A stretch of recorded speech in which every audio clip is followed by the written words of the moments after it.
Assalamualaikum warahmatullahi wabarakatuh.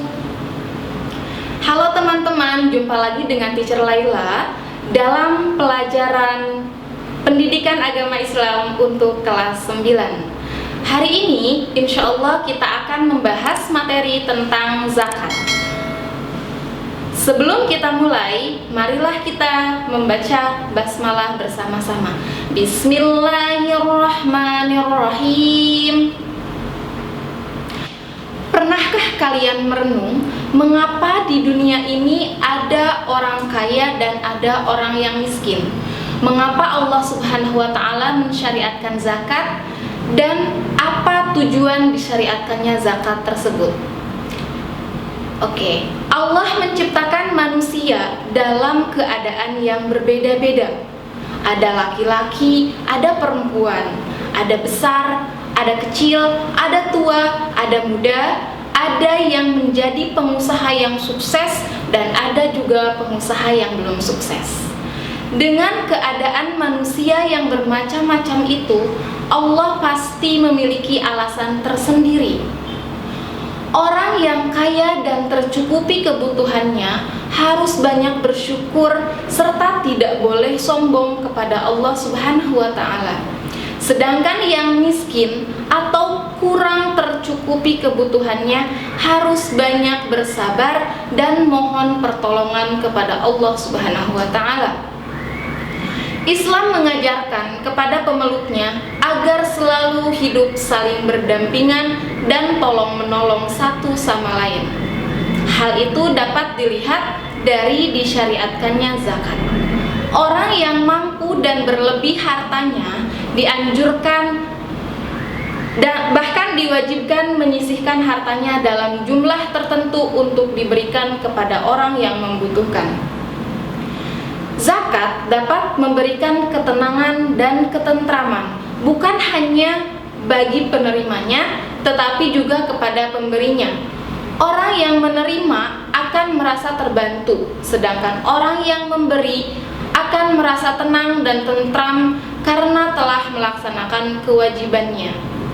Hal itu dapat meminimalkan tindak kejahatan karena biasanya tindak kejahatan ini muncul karena ada kesenjangan antara si kaya dan si miskin.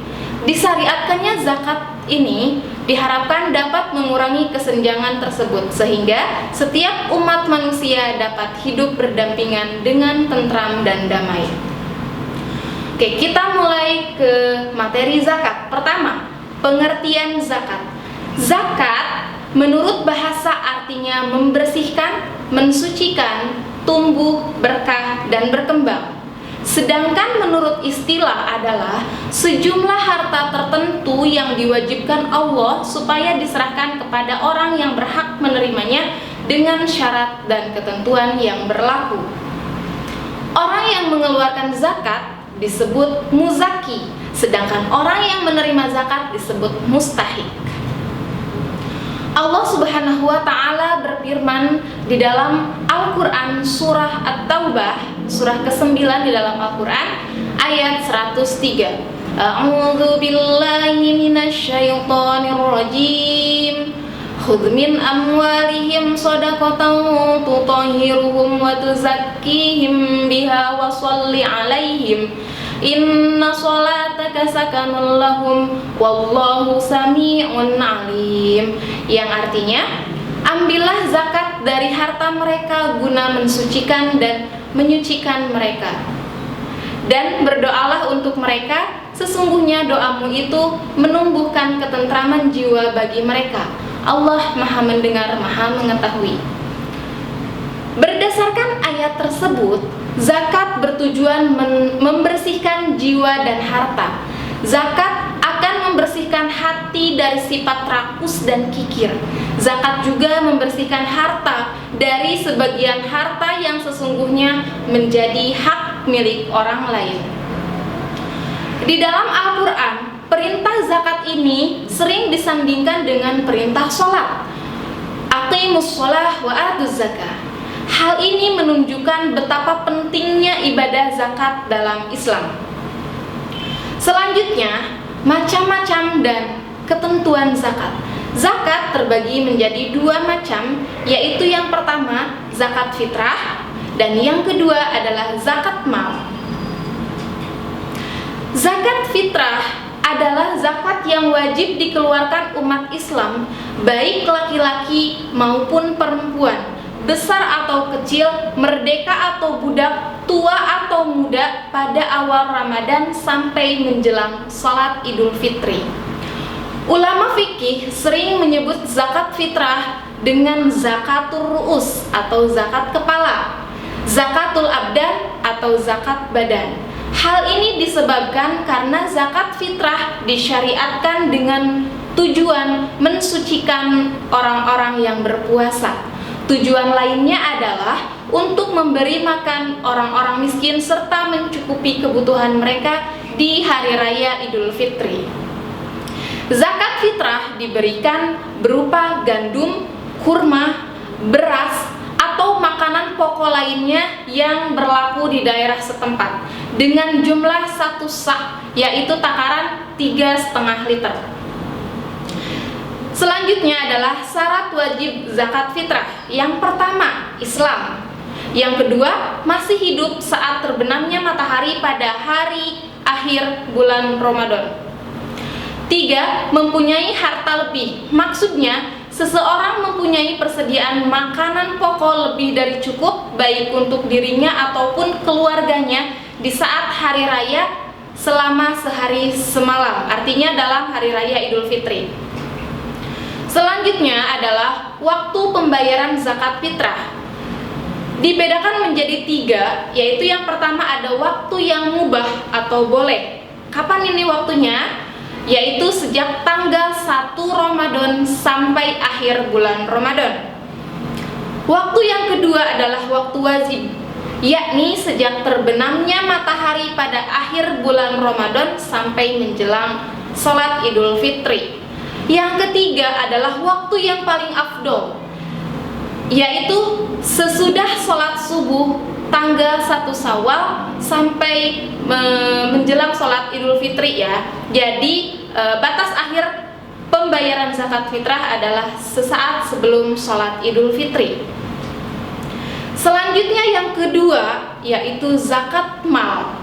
Zakat mal adalah kadar harta tertentu yang wajib dikeluarkan oleh seorang muslim dari hartanya untuk diberikan kepada orang-orang tertentu dalam jangka waktu tertentu pula. Syarat wajib zakat mal: yang pertama Islam, yang kedua merdeka, yang ketiga milik yang sempurna, yang keempat mencapai 1 nisab, dan yang kelima 1 tahun penuh atau setelah panen. Nisab adalah jumlah harta minimal yang wajib dikeluarkan zakatnya, sedangkan haul adalah waktu wajib mengeluarkan zakat yang telah memenuhi nisab. Selanjutnya, harta yang wajib dizakati. Di sini ada beberapa macam. Yang pertama, emas dan perak.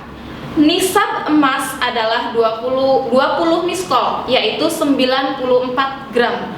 Sementara zakatnya 2,5%. Nisab perak adalah 200 dirham atau senilai 672 gram. Zakatnya sama 2,5%.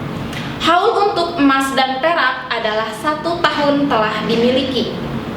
Selanjutnya yang kedua adalah hewan ternak. Ada beberapa jenis hewan ternak yang wajib dikeluarkan zakatnya setelah mencapai nisab. Yang pertama ada unta. Untuk unta nisabnya adalah 5 ekor. Jadi kalau kalian punya 5 ekor unta dan sudah dimiliki selama 1 tahun, itu artinya kalian harus membayarkan zakat unta tersebut. Yang kedua, sapi dan kerbau. Untuk sapi dan kerbau ini nisabnya adalah 30 ekor. Dan yang ketiga, kambing dan domba. Nisabnya sebanyak 40 ekor. Harta yang wajib dizakati yang ketiga adalah harta perdagangan.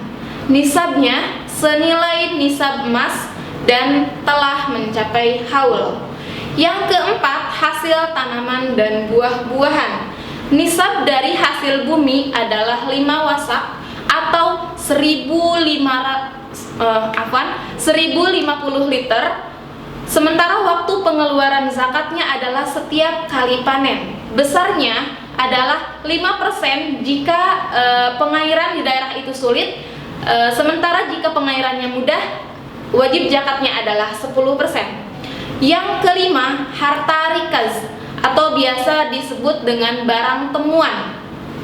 Untuk barang temuan ini, nisabnya sama dengan nisab emas dan perak. Sementara besar zakatnya adalah 20% atau 1/5, serta disyaratkan harus mencapai haul dulu ya, yaitu 1 tahun. Selanjutnya, penerima zakat. Yang pertama, fakir. Yang kedua, miskin, amil zakat, mu'alaf, budak dan hamba sahaya, gorim, fisabilillah dan ibnu sabil.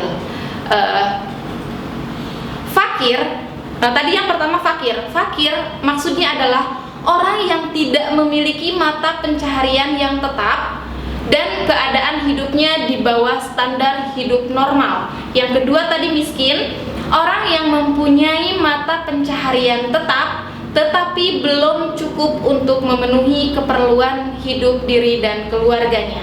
Yang ketiga, amil zakat, yaitu lembaga atau badan yang mengurusi zakat. Yang keempat, mu'alaf, orang yang diharapkan kecenderungan hatinya bertambah pada Islam dan di dalamnya termasuk orang yang baru masuk Islam. Selanjutnya, budak atau hamba sahaya. Selanjutnya, gorim atau orang yang terlilit utang dan dia tidak sanggup untuk membayarnya. Fisabilillah, orang yang berjuang dalam menegakkan agama Allah. Dan yang terakhir, ibnu sabil atau biasa disebut musafir, orang yang sedang dalam perjalanan dan dia kehabisan bekal, baik itu karena kekurangan, kehilangan maupun dirampas. Selanjutnya yang terakhir adalah hikmah zakat.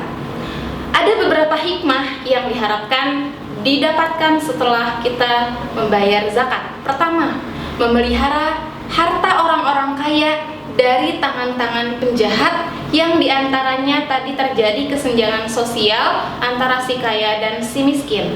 Yang kedua, membantu fakir miskin dan orang-orang yang membutuhkan. Yang ketiga, membersihkan diri dari sifat kikir, pelit atau bakhil, sehingga si kaya menjadi sadar bahwa zakat itu bukan semata-mata kewajiban tetapi tanda solidaritas sosial yang diwajibkan oleh Allah Subhanahu wa taala. Yang keempat, membersihkan harta yang diperoleh yang mungkin dalam memperolehnya terjadi kekhilafan dan kealfaan yang tidak disengaja. Dan yang kelima, menunjukkan rasa syukur atas nikmat kekayaan yang telah diberikan oleh Allah Subhanahu wa taala. Sampai di sini materi kita hari ini. Semoga bermanfaat untuk kita semua dan menjadi penambah semangat untuk kita semua dalam mempelajari agama Islam. Mari kita tutup pembelajaran kita kali ini dengan sama-sama membaca hamdalah. Alhamdulillahirabbil alamin. Terima kasih telah menonton video ini. Silahkan di like, komen, dan subscribe. Jangan lupa di-share juga kepada saudara, keluarga, dan teman-teman. Assalamualaikum warahmatullahi